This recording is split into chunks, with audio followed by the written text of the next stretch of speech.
کسی عمل کو ہم جو ہے وہ یہ تو کہہ نہیں سکتے کہ وہ درست نہیں ہے. عدالت تو ہمیشہ صحیح ہوتی ہے, درستی ہوتی ہے, اور عدالت کا تو فیصلہ جو ہے وہ سر آنکھوں پہ.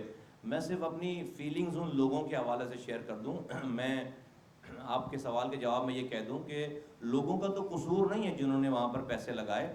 یہاں پر ایس بی سی اے موجود تھی, یہاں پر کے ڈی اے موجود تھی, یہاں پر سٹی گورنمنٹ موجود تھی, یہاں پر پروونشل فیڈرل گورنمنٹ موجود تھی.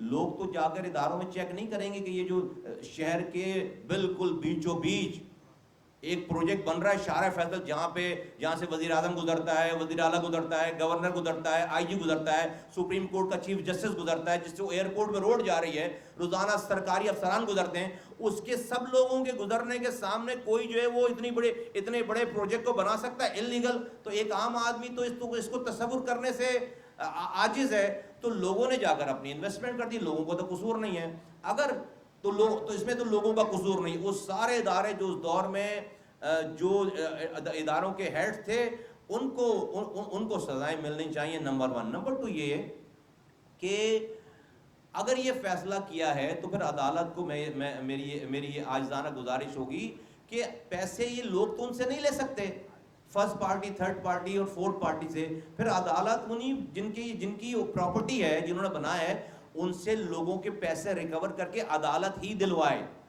جب جا کر یہ بات ہو سکتی ہے, اور اس کے بعد گرا دیں اس کو. ادروائز تو, اور اس طرح دیکھیے ہمیں غلط پروڈکٹ پروڈیوس کرنے والی فیکٹریاں بند کرنی پڑیں گی. یہ نیسلا ٹاور ایک دکان ہے جہاں پر غلط پروڈکٹ رکھی ہوئی ہے, فیکٹری سے پیچھے سے مال آ رہا ہو غلط, اور آپ جو دکان سے مال اٹھا رہے ہوں, تو یہ تو کوئی بات نہیں ہے. اور یہ فیکٹریاں, یہ S B C A factory ہے نا غلط کاموں کی, یہ جو سندھ بلڈنگ کنٹرول اتھارٹی بنا کر جو شہر کو لوٹا جا رہا ہے, اس کو ڈیمولش ہونا چاہیے بھائی. یہ عمارت گرا دینی چاہیے, اور اس کے اندر جتنے لوگ بیٹھے ہیں ان کے ساتھ گرا دینی چاہیے عمارت.